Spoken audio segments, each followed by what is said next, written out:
आज भी अपने कब्जे में रखना चाहती है। और क्यों इस एक समुद्र का पिघलना पूरी मानवता के लिए एक उल्टी गिनती शुरू कर सकता है।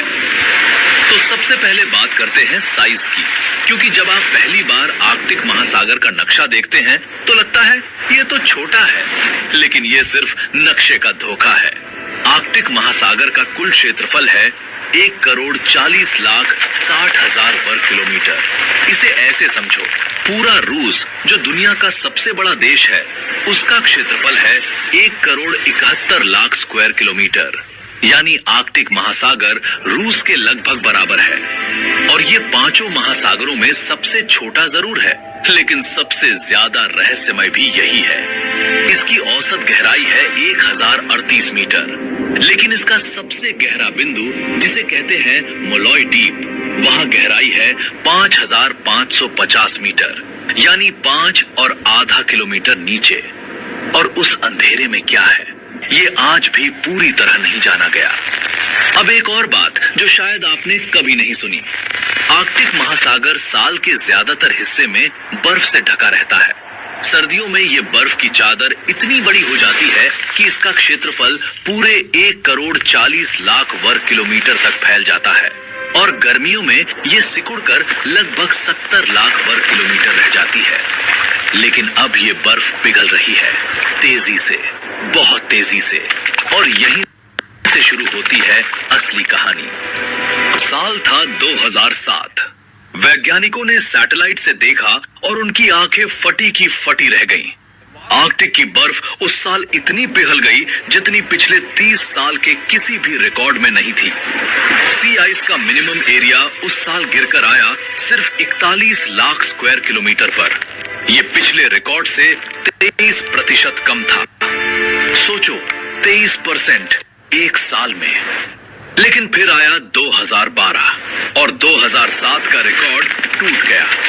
उस साल बर्फ सिकुड़कर रह गई सिर्फ 33,87,000 वर्ग किलोमीटर पर। यह अब तक का सबसे कम रिकॉर्ड है।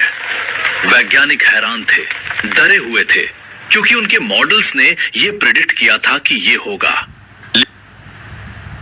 लेकिन 2050 तक, और यह हो गया 2012 में। अब यहाँ एक सवाल आता है जो आपके दिमाग में जरूर होगा, ये बर्फ पिघलती है तो क्या फर्क पड़ता है, पानी तो पहले से ही वहां है। लेकिन रुकिए, ये वो गलती है जो बहुत लोग करते हैं। आर्कटिक की बर्फ सिर्फ बर्फ नहीं है, ये एक मिरर है, एक सफेद चमकदार मिरर जो सूरज की 80% गर्मी वापस अंतरिक्ष में रिफ्लेक्ट कर देती है। लेकिन जब ये मिरर पिघल जाती है तो उसकी जगह आ जाता है गहरा का पानी, और ये पानी सूरज की गर्मी को एब्जॉर्ब करता है। यानी जितनी ज्यादा बर्फ पिघलती है उतना ज्यादा गर्मी एब्जॉर्ब होती है, उतनी ज्यादा बर्फ पिघलती है। ये एक चेन है, एक ऐसी चेन जिसे रोकना बेहद मुश्किल है। और इसीलिए वैज्ञानिक कहते हैं कि आर्कटिक दुनिया के बाकी हिस्सों से 4 गुना तेजी से गर्म हो रहा है। यहाँ कमेंट करके बताइए, क्या आपको पहले पता था कि आर्कटिक की बर्फ एक मिरर की तरह काम करती है? नीचे कमेंट करें।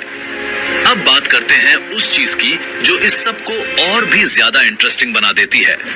आर्कटिक महासागर के नीचे, उस बर्फ के नीचे छुपा है दुनिया का 13% अनदेखा तेल और 30% अनदेखी नेचुरल गैस।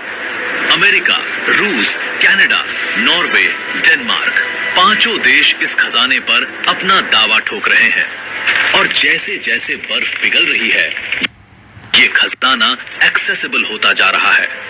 यानी एक तरफ दुनिया डूब रही है और दूसरी तरफ दुनिया की ताकतें उसी डूबते समुद्र से तेल निकालने की रेस में लगी हैं। और ये रेस सिर्फ तेल तक नहीं रुकती।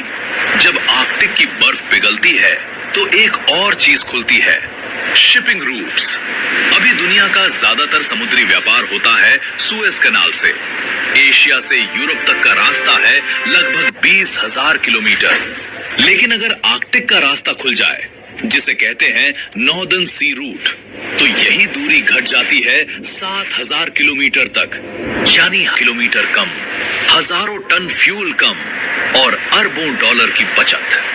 इसीलिए रूस पिछले कई सालों से इस रूट को एक्टिवली डेवलप कर रहा है। साल 2021 में इस रूट से 34.9 मिलियन टन कार्गो गुजरा और ये संख्या हर साल बढ़ रही है।